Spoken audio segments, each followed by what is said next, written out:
આજની ધર્મકથા. પ્રણામ.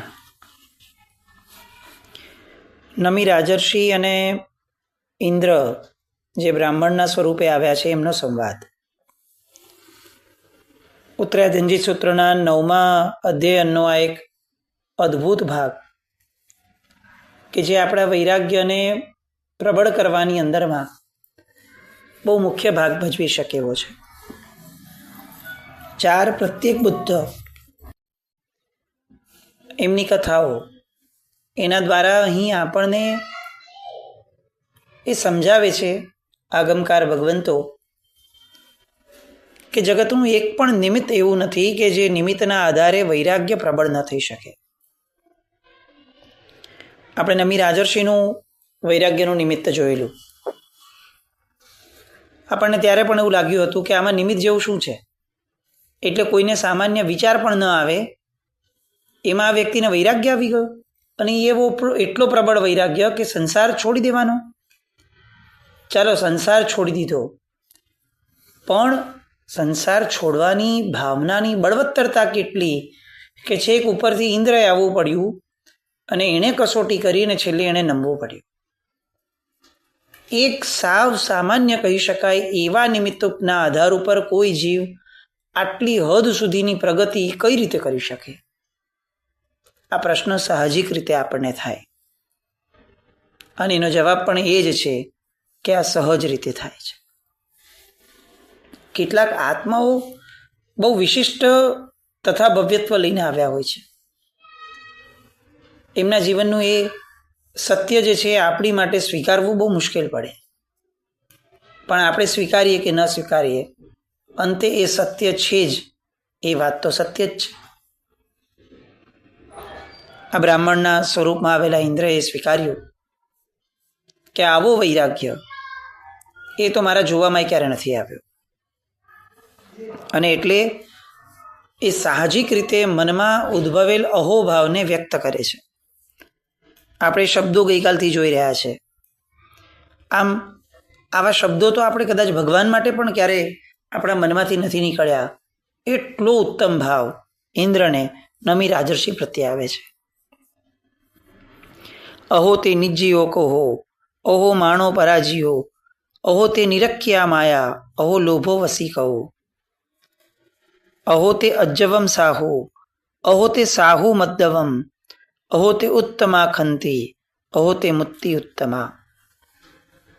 તમે માયાનો અભાવ દ્વારા આર્જવ એ ઉત્તમ રીતે પ્રાપ્ત કર્યું છે. માનના અભાવ દ્વારા માર્દવ એ પણ તમે ઉત્તમ રીતે પ્રાપ્ત કર્યું છે. અને હવે વાત કરે છે કે હો તમારી ઉત્તમ એવી ક્ષમા જે ક્રોધના અભાવે છે એ પણ ગજબ છે. આગળના દ્રષ્ટાંતોમાં આપણે જોયું કે નમી રાજર્ષિ ક્ષત્રિયોનો જીવ છે અને તેમ છતાં જ્યારે એમની કસોટી રૂપે કેટલાક પ્રશ્નો કરવામાં આવ્યા ત્યારે એ સમયે એમણે જે ક્ષમાનો ભાવ અંદર વર્તાતો હતો એને જે રીતે છતો કર્યો એ અદ્ભુત હતો. આપણે આની પહેલાં પણ આ આશ્ચર્યને વાગોળવા પ્રયત્ન કર્યો હતો કે આ એ જ નમી રાજર્ષિ છે કે જેને સ્વયં એમના સાધ્વીજી માતા મદન રેખાજી સમજાવવા માટે આવ્યા છે કે સામે તું જેની સામે લડવા માટે આવ્યો છે તારો નાનો ભાઈ છે. તું હાથી લેવા માટે આવ્યો છે અને એની માટે જેની સાથે તે રણભેરી વગાડી છે, જેની સામે, એ તારો સગ્ગો નાનો ભાઈ છે. અને આવું સાંભળવા છતાં જે વ્યક્તિના મનની અંદરમાં સ્વીકાર ભાવ આવ્યો કે આ વાત સરસ છે પણ યુદ્ધથી નહીં અટકો, આવો ભાવ જેમના હૃદયમાં હતો એ જ વ્યક્તિ એ અત્યારે ઇન્દ્ર સાથે વાત કરે છે. કોણ કલ્પના કરી શકે આટલું મોટું પરિવર્તન? એટલે અકલ્પનીય શબ્દ પણ બહુ નાનો છે. અને આ બધા પરિવર્તનનો મૂળમાં કારણ શું? દેખીતી રીતે તો કારણ એક જ કે એમની સ્ત્રીઓ કંકણના અવાજ કરતી હતી, એનાથી એમને ત્રાસ થયો અને બધા કંકણ ઉતારીને ફક્ત એક સૌભાગ્યના ચિહ્નરૂપ કંકણ રાખ્યું હતું. અને એમને વિચાર આવ્યો કે કંકણ ભેગા થાય છે એ જ મોટો ત્રાસ છે. બસ એમ સંસારમાં એકલો આવેલો આ આત્મા એ જ્યારે દરેકે દરેક આત્મા સાથે જોડાવાનો, એના દેહ સાથે જોડાવાનો, આ બધા જ જોડાણનો પ્રયત્ન જ્યારે કરે છે ત્યારે જ એ દુઃખી થાય છે. સર્વ દુઃખનું મૂળ એ આત્માનું જોડાણ છે. ગ્રંથિભેદ અને પછી દ્રઢ વૈરાગ્ય. કેવો દ્રઢ? તો કે અકાઠ્ય દ્રઢ. ગમે તેવી ભાવનાની સામે પણ નિશ્ચલ રહે એવો દ્રઢ. આ બધું સાંભળતા સાંભળતા એમ લાગે કે આ બધા લોકો કઈ માટીના બન્યા હશે. અને ઇન્દ્ર એ એમની પ્રશંસા કરતા ફરી આ એકવાર કહે છે, અહો તવોત્તમા ક્ષાંતિ, તમારી ક્ષમા ઉત્તમ છે. અહો તે મુક્તિરુત્તમા, અને ઉત્તમ એવી મુક્તિ એટલે કે નિર્લોભતા એ પણ એટલી જ ઉત્તમ છે. આ અહો અહોના ભાવપૂર્વકની સ્તુતિના ગાન એના દ્વારા ઇન્દ્ર નમી રાજર્ષિની વંદના કરે છે કે સ્તુતિ કરે છે એવું નહીં, એક ગુણિયલ આત્માની સ્તુતિ કરે છે. અને આ ગુણિયલ આત્માની સ્તુતિ કરવી એ પણ એક સ્વયં એક ગુણ છે, મોટો ગુણ છે, જેનું આલંબન ઇન્દ્ર આ જગતને આપે છે. જ્યારે ઉત્તમતા દેખાય ત્યારે એને પોંખવામાં, એને પોંખણા કરવામાં ક્યારેય ઊણા ન ઉતરાય એ ગુણ છે. આપણા મોઢેથી કોઈની પ્રશંસા થાય એ આશ્ચર્ય છે. એવી પરિસ્થિતિઓમાં આપણે જીવીએ છીએ. બહુ જ સારું દેખાય તો આપણે એમ કે ના સારું છે, બસ સરસ. શબ્દો જ નથી નીકળતા આપણા મોઢામાંથી. એને નિંદા કરવી હોય તો શબ્દો અટકતા નથી. આવી દોષ દ્રષ્ટિવાળા આપણે એ જ્યારે આવા ઉત્તમ આત્માઓના ગુણ ગાઈએ ત્યારે ખરેખર આપણને એવું લાગે કે આપણે એને માટે પાત્રતા છે કે નહીં આપણી, એ જ પ્રશ્ન થાય. અહીંયા ચારે ચાર ગુણો એના પ્રત્યેનો અહો અહોનો ભાવ વ્યક્ત કરી અને એમના ગુણોની સ્તુતિ કરી. હવે ગુણોનું ફળ દેખાડવા માટે એમની હારે અંતિમ વાર્તાલાપ કરે છે. ઇહંસી ઉત્તમ ભંતે પેચ્ચા હોસી ઉત્તમા લુગુત્તમ મુત્તમમ ઠાણમ સિદ્ધિમ ગચ્છસી નીરવો. હે ભંતે, હે મુનિ વર, તમે આ લોકને વિશે ઉત્તમ ગુણવાળા હોવાથી ઉત્તમ છો અને પરલોકમાં પણ તમે ઉત્તમ થશો. કેમ? કારણ કે કર્મરહિત થઈને તમે આ લોકના ઉત્તમોત્તમ એટલે કે ઉત્કૃષ્ટ એવા સિદ્ધિ નામના સ્થાનને પામવાના છો. અર્થાત તમે મુક્તિ વરવાના છો. અને છેલ્લે ઉપસંહારમાં કહે છે કે આ પ્રમાણે ઉત્તમ શ્રદ્ધા વડે રાજર્ષિની સ્તુતિ કરતા કરતા અને પ્રદક્ષિણા કરતા કરતા શક્ર વારંવાર એ એમને વંદના કરે છે. અને પછી આ શ્રેષ્ઠ મુનિવરના બે ચરણ કે જેમાં ચક્ર અને અંકુશ આદિ ચિહ્નો છે એવા ચરણને વંદી અને મનોહર અને ચપોળ કુંડળવાળા મુગટને ધારણ કરનારા એવા શક્ર આકાશ વડે આકાશ માર્ગે સ્વસ્થાને ચાલ્યા જાય છે. આખો વાર્તાલાપ અહીંયા સમાપ્ત થાય છે. હવે એક સાહજિક પ્રશ્ન થાય છે કે આ નમી રાજર્ષિની મનસ્થિતિ કેવી હોવી જોઈએ હવે? એટલે તમે સમજો કે કોઈ એક વ્યક્તિ એમની કસોટી કરી હતી, ખબર જ નથી, એ તો નજર સામે બ્રાહ્મણ દેખાતો હતો. પછી ખબર પડી કે અચ્છા આ તો બ્રાહ્મણ નથી, આ તો ઇન્દ્ર છે. હવે ઇન્દ્ર માટેનો અહોભાવ, ઇન્દ્ર માટેનો સદભાવ થાય. એમને જ્ઞાનમાં ખબર તો છે જ કે આ ઇન્દ્ર એટલે કોણ, અને આવું ઉત્તમ તત્વ, આવું ઉત્તમ વ્યક્તિત્વ એ જ્યારે આટલા બધા વખાણ કરે છે, એ પ્રદક્ષિણાઓ આપે છે, વારંવાર વંદન કરે છે, એ સમયે મનની સ્થિતિ શું હોય, શું થાય? હું એવું નહીં કહું કે નમી રાજર્ષિની જગ્યાએ આપણી પોતાની જાતને મૂકીને જુઓ, કારણ કે ન મુકાય, કોઈ કક્ષા જ નથી. આપણી તો એ હદ સુધીની નીચલી કક્ષા છે કે આવું દ્રશ્ય થયું હતું એ સાંભળવા મળ્યું ને એ બળભાગ્ય કહેવાય. પણ તેમ છતાં નમી રાજર્ષિની દ્રષ્ટિએ પણ વિચાર કરીએ તો એવું લાગે કે ઉત્તમ એવો ઇન્દ્ર એ આવીને જ્યારે ઉત્તમ એવી સ્તુતિ કરીને ગયો છે તો એ સમયે ઉત્તમતાનો ભાવ ક્યાંક ને ક્યાંક નાનકડો રૂવાડે પણ સ્પર્શવો તો જોઈએ ને. એમાં પાછું ઇન્દ્ર એ એમની માટે ભવિષ્ય વાંચીને ગયા છે કે તમે તો સિદ્ધ થવાના છો, મોક્ષે જવાના છો. હવે શું થાય? આમ સામાન્યપણે વિચારીએ કે આપણને કોઈક દેવ આવીને કહી જાય કે તમારો 3 ભાવમાં મોક્ષ થવાનો છે, પછી કેટલી નિરાશ થઈ જાય, કેટલા નિશ્ચિંત થઈ જઈએ. હવે કોઈ એમ કે આપણે હાલો ને તીર્થયાત્રા કરવા જઈએ, તો સાહજિક રીતે મોઢામાંથી નીકળી જશે કે મારે હવે કોઈ જરૂરત જ નથી, હું કંઈ કરું કે ન કરું, 3 ભાવે મોક્ષ થવાનો જ છે મારો, દેવે કહી દીધું છે, વાત પૂરી થઈ ગઈ, હવે શેનો પુરુષાર્થ કરવાનો?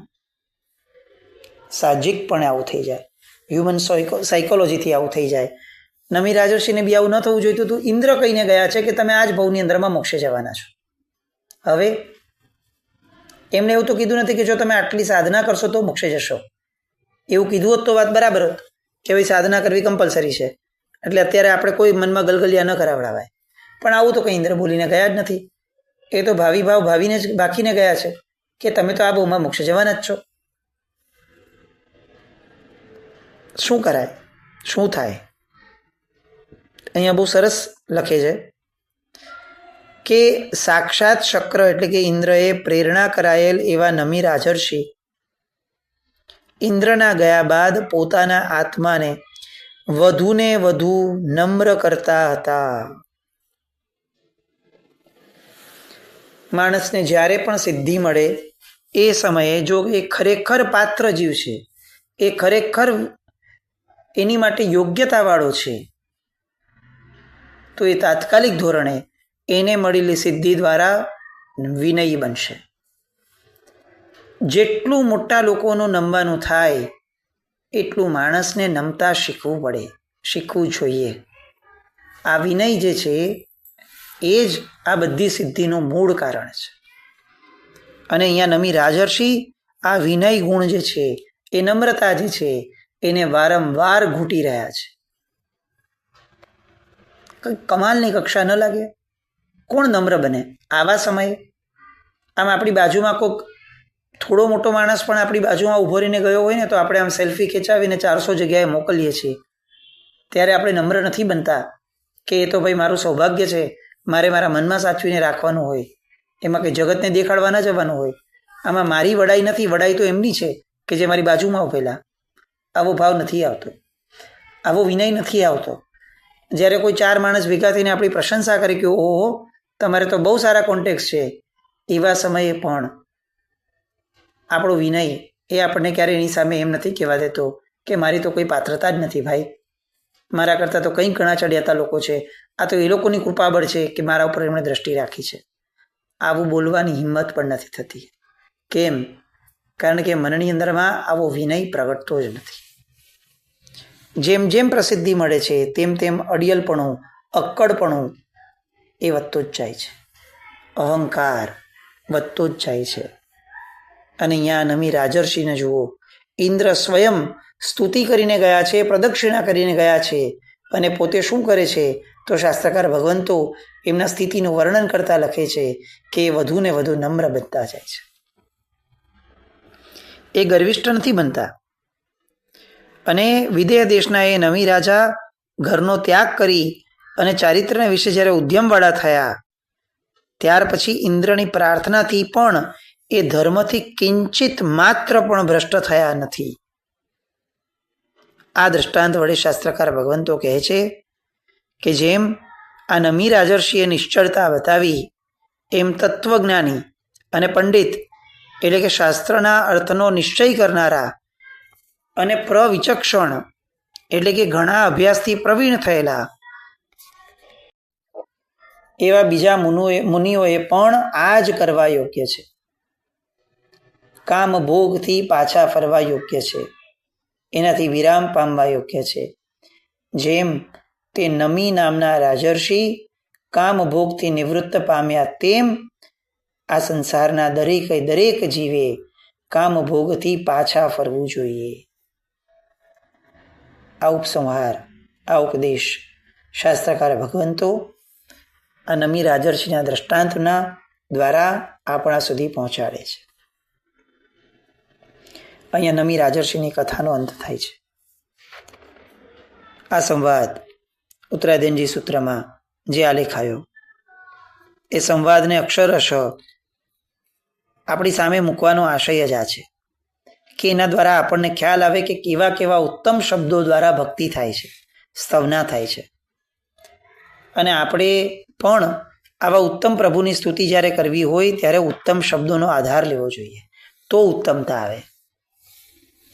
આપણી ભાષાની અંદરમાં સાવ નિમ્ન કક્ષાની ભાષા કહેવાય એવી અંગ્રેજી ભાષા આવતી હોય અગર આપણી પ્રાર્થનામાં, આપણી ભક્તિમાં, તો એનું ફળ પણ નિમ્ન જ મળવાનું.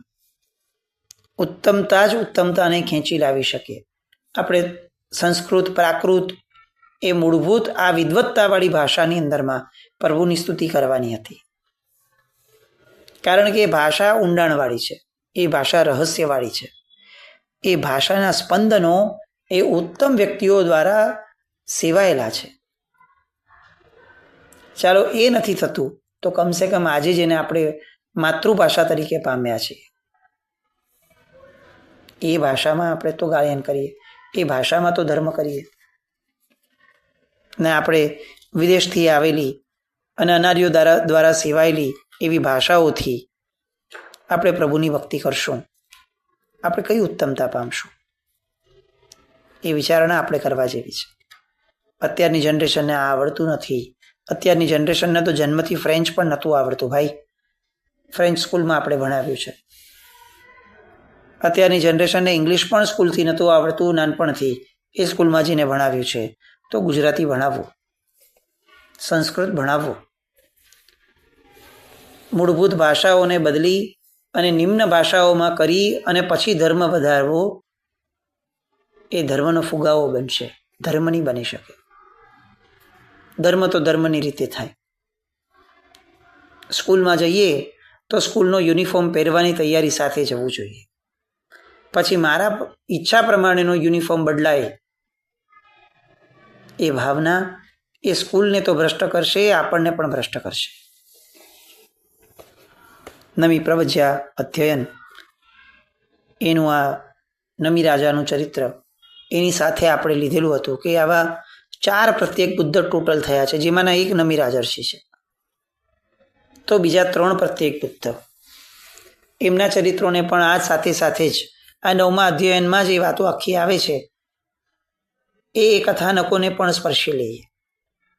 અને આ 3 પ્રત્યેક બુદ્ધના જીવનમાં સર્જાયેલા ચમત્કારો, જેને નગણ્ય કહી શકાય એવા નિમિત્તના આધાર ઉપર જીવનમાં પામેલી સર્વજ્ઞતા, પૂર્ણ જ્ઞાન, આ બધી વસ્તુઓને મનની અંદરમાં સતત ધારણ કરી અને આપણે આપણા મનને એ જ રીતે ઘડવું છે કે જો આવડું નાનકડું પણ નિમિત્ત, ક્ષુલ્લક કહી શકાય એવું નિમિત્ત પણ જો જીવને આટલો દ્રઢ વૈરાગ્ય આપી શકતું હોય, તો હવેથી હું મારા જીવનમાં આવતા તમામ નિમિત્તોને મારા વૈરાગ્યના પોષક બનવા માટે હું વાળતો રહીશ.